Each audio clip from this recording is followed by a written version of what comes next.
Hello and welcome to continuing coverage of the Keeneland Autumn Meet from In the Money Media, In the Money Media Players Podcast. This will go out on the feed. It'll also be on the In the Money Media YouTube channel. If you're watching on the YouTube channel, do us a favor and subscribe. Also, while you're there, let us know your best bet on this Keeneland Sunday card. We'll get to ours at the end of the show. Peter Thomas Fornital back with you in the Brooklyn Bunker once again, joined by Nick Tammaro.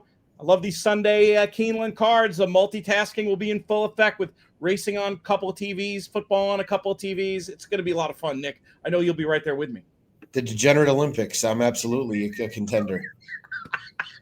Let's dive right in to this late pick 5 at Keeneland on Sunday. Race number 5 is a second level allowance going 1.5 miles on the turf. How do you want to light this candle? Yeah, one of the shorter price favorites in this sequence, probably the second shortest price behind the likely favorite in the stake race, is going to be the 3 El Razine, who's obviously got a ton of recent stakes form. And quite honestly, Pete, even if there's no reason to, but if you drew a line through his 3 recent grade 1s and grade 2s, and you took him at face value off that 2 other than a Keeneland in April, he'd be 8-5. Right. So he's very much the horse to beat. Todd's putting the blinkers back on, which I don't know if maybe he felt like this guy was a little too keen last time with them off. But I think he'll be very hard to take down in here. You know, you try to think about the conceivable scenarios of how he could be beaten. It feels like if he is, it's because he just can't get there. And so who's your horse if you think that there's going to be a little bit of a pace situation? I mean, I guess Common Defense is the one that is the most palatable. He really improved at Kentucky Downs 2 back against Lesser. Did validate that with a good effort last time. So, you know, it's super chalky, very obvious, but I think it's simply the 3 and the 5. Yeah, I have those 2 numbers on top. Definitely want to run half the money or so that I bet in this race through El Razine. Just one who didn't really appear to handle the quirks of Kentucky Downs. Horse that was 7-1 in the darn grade 1 at Saratoga over the summer. Great bloodlines here, big advantage. Common Defense, very obvious as an alternative, I thought. Probably a horse that I felt like was supposed to win last time. That was my only hesitation, but too obvious to leave out. And maybe, I don't know, maybe as a horse, I was thinking the 8 Not Falling Back might have the lead, and Common Defense in a stalking spot if they decide Common Defense is better with a target. You know, that whole concept that I think is way overused but is occasionally true. And that's why Not Falling Back was the 3rd one I was thinking to use some of the money on, hoping Giroux would be really aggressive here and maybe could make an impact at a price. Probably not fast enough, but that could lead to a price. And Chris Block does a very good job. Speed can still play well going long, and I think this horse has the blood to put in a decent effort in this spot. El Razine's going to probably win.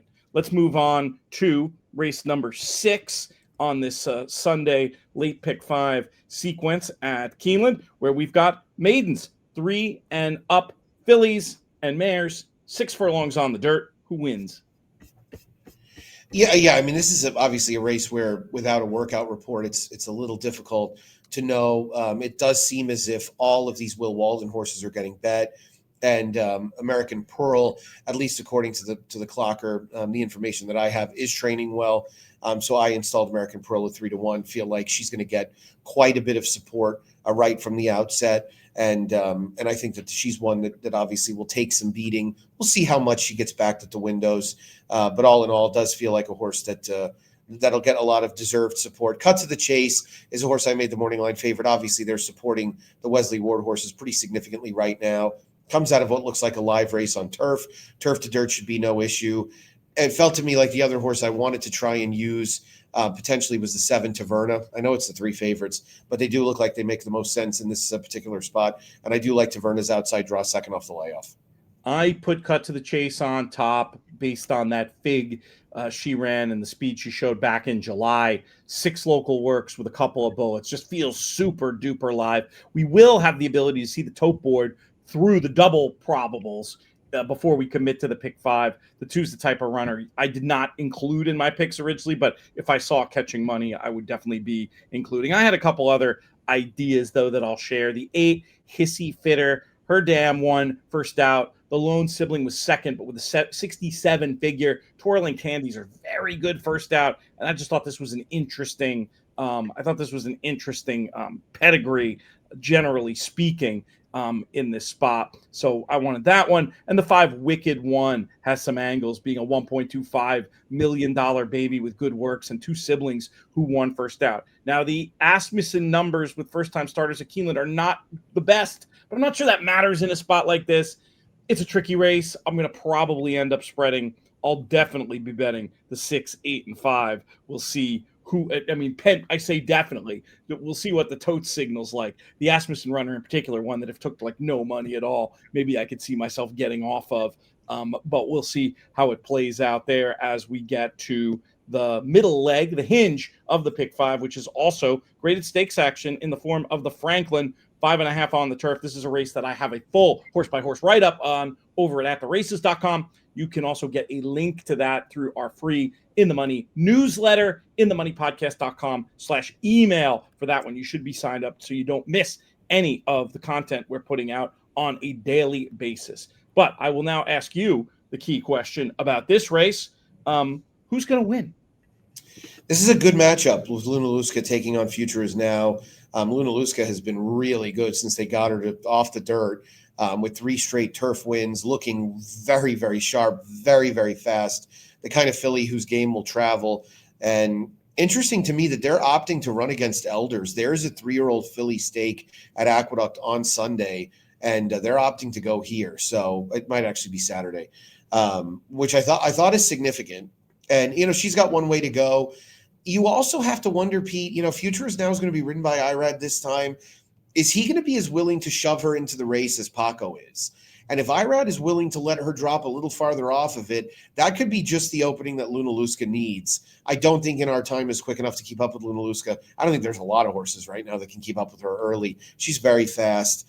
I do like Pipsy going back to Flavian Pratt, who rode her in her North American debut, which was just a sensational performance in the Soaring Softly back in May of 24. So as much as I love Future Is Now, and I've always respected her, and I've bet her quite a few times. I've won with her, lost with her. I'm going to use Pipsy and Luna Luska and only use those two and see if we can't beat the favorite and get by. That's bold. That's very bold, because I did think Future Is Now held the cards in this spot just with that combination of positional speed and finish. She's just so push button. I feel like being posted outside the main rival, Irad could end up using that as a tactical advantage. I just thought the trip was going to be too good under Irad. But you make an interesting point about the change in rider and how aggressively she'd been positioned before. Luna Luska was the other one that I wanted as an alternative in this spot. I definitely take your points about Pipsy. Who was the third runner you were going to use again for the notes? I'm just going to use Pipsy and Luna Luska. Oh, it was just those two. Okay, great. So yeah, that's bold, but I like it. I mean, that is how you can definitely unlock some potential payment in a race like this. Let's go to the 8th race on the card. We go down in class here to some $16,000 claimers going 7 furlongs on the dirt. And Nick, we'll keep it with you. Yeah, boy, forgive me. Tricky was my note on this race. Yeah, I was going to say, forgive me if I have no real clues in here. I mean, this is really tough. There's a lot of horses I think who could win. Starting I think on the far outside, I think Winari can win. Third off a claim by Robertino Diodoro, moved up to 25 last out, kind of ran in place. That was a much better field. So this feels like a horse who really can improve. I thought the 5 background was a little interesting. This is a horse that may have been in the wrong spot relative to how the racetrack was playing each of the last 2 times. I actually do like the cutback quite a bit for this horse as well. I just feel like he may need things to heat up a little too much. Steve claimed this horse for 32. Interesting to me, he never really sent him down to the minors to try and get him a little bit more. He didn't send him to Remington, didn't send him to Lone Star. He was obviously off for most of Lone Star, but a horse that he has still kept in the big leagues, maybe just trying to find the right spot. I wanted to use him. I wanted to use the 8 Lended to Me, who's back now in the care of Tom Amos, who won a race with this horse back in June. So I'll probably use those 3. I might even try and find a way to squeeze in the 9 Sutherland. I like Merkan Kantermasi, who's now back in the game and has already has a win. I think one with his first starter since coming back. So yeah, I have no great clue here. I'm way all over the place. 12, 5, 8, and 9, the numbers I wrote down for you, and your spread and my spread have some overlap. But I did put the 10 One Cool Dude on top, just thinking this is a horse that has some back form good enough and could get the right kind of trip in this spot. But it's not a strong opinion. I had the 8 lend it to me in the mix off the claim for Amos. I just like how this horse finished up on the fractions and the sectional times last time in a slow-paced affair. I thought would be able to maybe go better here with a faster pace up front. And Gunari, who you mentioned, probably just used too much gas early last time, and that was against better, won easily last time at this level. So I had a 10, 8, and 12.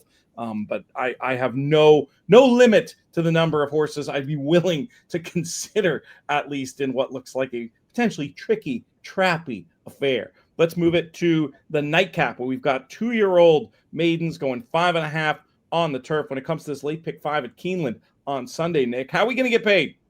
Yeah, I like the 3. She's on a roll. I know she's a little chalky, but I like her last race quite a bit. That was a fast-paced race. She really gave away grudgingly late, which you don't always see from lightly raced Wesley Ward horses going to distance for the first time. So I think she's a real candidate to move forward. Her stablemate One Door to the Outside really offers plenty of appeal as well. I just prefer she's on a roll. I think she's going to get the right trip from just off the pace. So I wanted to probably loan her. I'll use the 1 and 4 as backups. The only pedigree horse that I thought you could probably upgrade was the 7 Spirit of a Walk-On, who is out of Delta's Kingdom, who was a stakes place turf mare.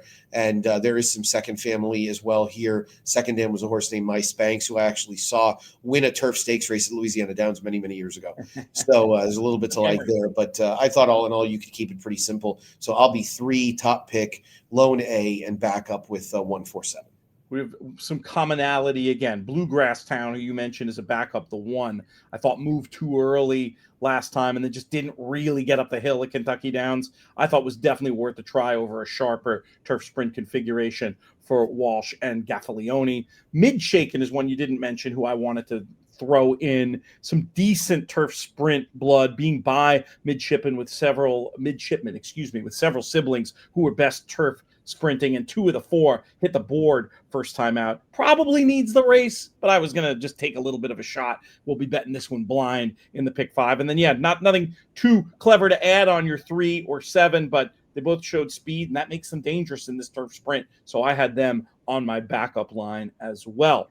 One more question for you on this podcast covering Keeneland Sunday, Nick, as we close out the week here at the storied Lexington Oval. Who's your best bet on the card? I wish it was a bit better price, but I would go with the 3. She's on a roll in the nightcap. 3 to 1 is okay.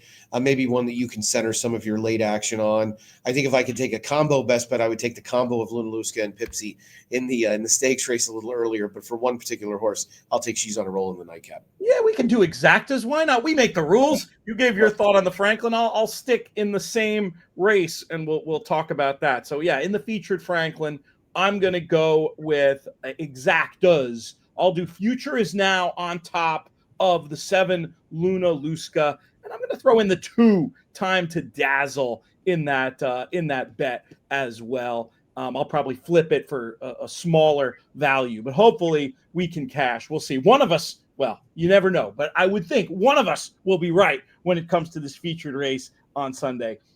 Nick, thank you so much for joining us for all this coverage this week. Let's do it again next week. Sounds great, my friend. Looking forward to it already.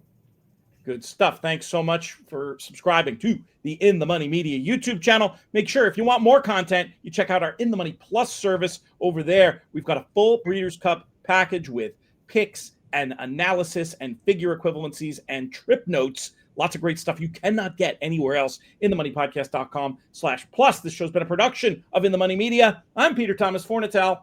May you win all your photos.